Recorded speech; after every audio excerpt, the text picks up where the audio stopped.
Hi friends, ఈరోజు మనం ప్రెజర్కి అలాగే థ్రస్ట్ ఫోర్స్కి మధ్య తేడా ఏంటి, అసలు ప్రెజర్ అంటే ఏంటి, థ్రస్ట్ ఫోర్స్ అంటే ఏంటి చూద్దామండి.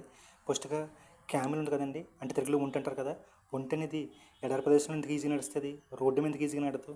అలాగే నైఫ్ ఉంది కదండి, నైఫ్కి చివరి భాగాన్ని ఎందుకు షార్ప్గా ఉంటుంది, మధ్యలో ఎందుకు షార్ప్గా ఉండదు. అలాగే లారీలకి, కంటైనర్లకి టైర్లు అనేది చాలా పెద్ద సైజులో ఉంటాయి కదా, ఎందుకు ఇంత సైజులో ఉంటాయి, చిన్న సైజులో ఎందుకు ఉండవు. ఈ యొక్క కాన్సెప్టే ప్రెజరు, థ్రస్ట్ ఫోర్స్ అనమాట.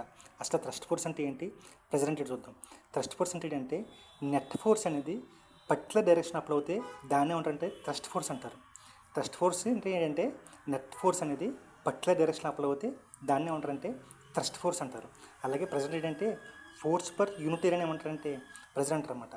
అలాగే థ్రస్ట్ ఫోర్స్కి ఒక ఎగ్జాంపుల్ ఏంటంటే స్టాపర్ ఉంది కదండి, స్టాపర్ దీని ఎగ్జాంపుల్ అనమాట. నెట్ ఫోర్స్ అనేది పర్టికులర్ డైరెక్షన్ అప్లై చేసినప్పుడు పిన్ పడింది కదా, ఇదే దీని ఎగ్జాంపుల్ అనమాట.